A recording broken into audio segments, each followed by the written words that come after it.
కూడా మనం ఈనాటికి శ్రీరామచంద్రుని యొక్క ధ్యానం ఆ రామనామం యొక్క రుచిని ఎరిగిన వల్ల మనం పరమ పవిత్రమైనటువంటి ఆ రామనామాన్ని ధ్యానించిన నిరంతరం స్మరించినా కూడా సకల పాపాలు పోతాయని అందరికీ తెలుసు.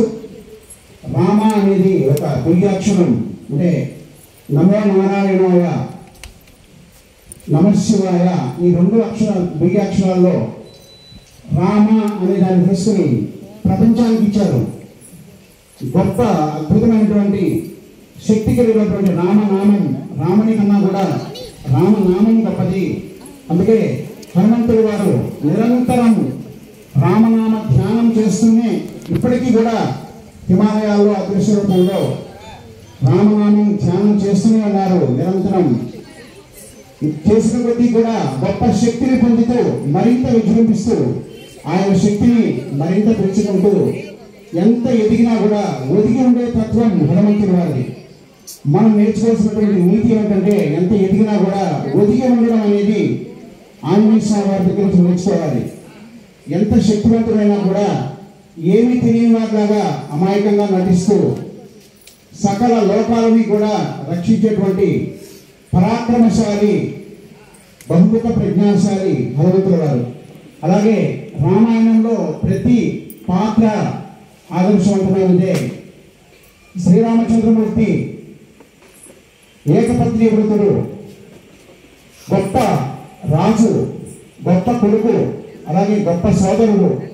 ఎలా అన్నదమ్ముల్ని తమ్ముడిని ఎలా ఆదరించాలో తెలుసు, ప్రజలను ఎలా పరిపాలించాలో తెలుసు, భార్యకి ప్రేమను ఎలా పంచాలో తెలుసు, ఆయన భక్తులను ఎలా కాపాడాలో తెలుసు. అంతటి పరాక్రమవంతుడైనటువంటి శ్రీరామచంద్రమూర్తిని యుగాలు గడిచినప్పుడు కూడా ఈనాటికి కూడా మనం ఈ కలియుగంలో మనం మూడు వాడ శ్రీరామనవమి ఉత్సవాలు చేసుకుంటూ పందిళ్ళు వేసుకుంటూ ఎంతో రామనామ ధ్యానం చేస్తూ కూడా గడుపుతున్నామంటే కూడా మన జన్మ సుకృతంగా భావించాలి. అట్లాగే సీతామహాదేవి పతియే ప్రత్యక్ష దైవంగా భావించి రావణాసురుడు లంకకి తీసుకెళ్ళినా కూడా తొనకకుండా బెనకుండా ఆ రావణాసురుని ఒక చీడ పురుగులాగా భావించి ఆఖరికి రావణ మధ్య జరిగేందుకు కూడా ఆవిడ కంకణం కట్టుకుంది.